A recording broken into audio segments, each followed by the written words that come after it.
പണ്ട് ഹിമവാന്റെ താഴ്വരയിൽ മനോഹരമായ ഒരു ഗ്രാമമുണ്ടായിരുന്നു. ആ ഗ്രാമത്തിന്റെ പേര് ശാന്തിവനം. ശാന്തിവനത്തിലെ ആളുകൾ വളരെ സമാധാനത്തോടെയും സന്തോഷത്തോടെയുമാണ് ജീവിച്ചിരുന്നത്. അവർക്ക് പ്രകൃതിയെ ഒരുപാട് ഇഷ്ടമായിരുന്നു. എല്ലാ ജീവികളെയും അവർ സ്നേഹിച്ചിരുന്നു. അവിടെ അപ്പു എന്നു പേരുള്ള ഒരു കുസൃതിക്കുട്ടൻ ഉണ്ടായിരുന്നു. അവന്റെ ഏറ്റവും വലിയ കൂട്ടുകാരി നന്ദിനി എന്ന പശുക്കുട്ടിയാണ്. നന്ദിനി വെറും ഒരു പശുക്കുട്ടി ആയിരുന്നില്ല. അവൾക്ക് മനുഷ്യരുടെ മനസ്സ് മനസ്സിലാക്കാൻ കഴിവുണ്ടായിരുന്നു.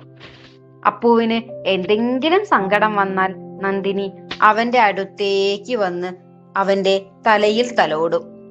അപ്പു സന്തോഷത്തിലായിരിക്കുമ്പോൾ നന്ദിനി അവനോടൊപ്പം കളിക്കും, പുൽമേടുകളിലൂടെ ഓടും.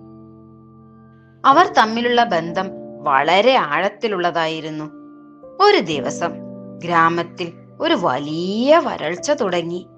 പുഴ വറ്റി വരണ്ടു, പുൽമേടുകൾ കരിഞ്ഞുണങ്ങി, ആളുകൾക്ക് കുടിക്കാൻ വെള്ളമില്ലാതെയായി, മൃഗങ്ങൾക്ക് ഭക്ഷണം കിട്ടാതെയായി. അപ്പുവും നന്ദിനിയും വലിയ വിഷമത്തിലായി. നന്ദിനി അവശയായി. അവൾക്ക് നടക്കാൻ പോലും വയ്യാതെയായി. അപ്പു നന്ദിനിയുടെ അവസ്ഥ കണ്ട് കരഞ്ഞു. അപ്പുവിന്റെ വിഷമം കണ്ട നന്ദിനി അവനോട് പറഞ്ഞു, അപ്പു, നീ കരയരുത്. നമ്മുടെ ഗ്രാമത്തിന് വെള്ളം കിട്ടാനുള്ള വഴി എനിക്കറിയാം. നന്ദിനി അത് പറഞ്ഞപ്പോൾ അപ്പു അത്ഭുതപ്പെട്ടു. അവൾ എങ്ങനെ ഇത് അറിഞ്ഞു എന്ന് അവൻ ചോദിച്ചു. നന്ദിനി അവനെ ഹിമവാന്റെ മുകളിലേക്ക് ഒരു യാത്രയ്ക്ക് ക്ഷണിച്ചു. അങ്ങനെ അപ്പുവും നന്ദിനിയും ഹിമവാന്റെ കൊടുമുടി ലക്ഷ്യമാക്കി യാത്ര തുടങ്ങി. യാത്ര വളരെ ദുർഘടമായിരുന്നു. വഴിയിൽ അവർക്ക് ഒരുപാട് തടസ്സങ്ങൾ നേരിട്ടു. കുന്നുകളും പാറകളും കൊടുങ്കാറ്റും അവരെ ഭയപ്പെടുത്തി.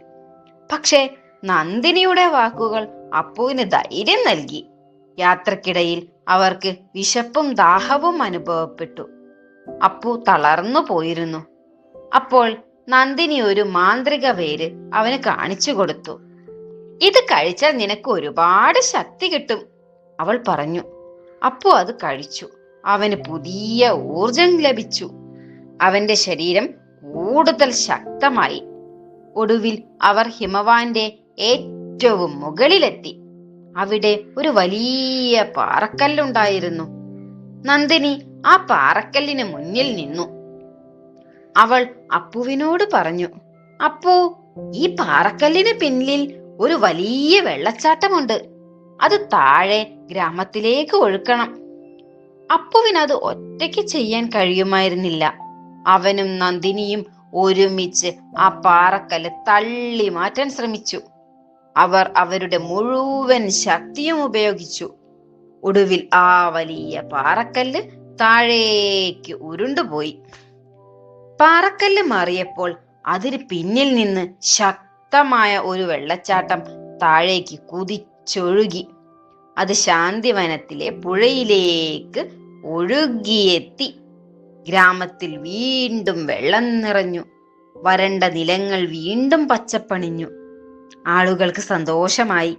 മൃഗങ്ങൾക്കും കുടിക്കാൻ വെള്ളം കിട്ടി. അപ്പുവും നന്ദിനിയും ഗ്രാമത്തിലേക്ക് തിരിച്ചുപോയി. ഗ്രാമത്തിലെ ആളുകൾ അവരെ ഒരുപാട് അഭിനന്ദിച്ചു. നന്ദിനി ഒരു സാധാരണ പശുക്കുട്ടി ആയിരുന്നില്ലെന്ന് എല്ലാവരും മനസ്സിലാക്കി.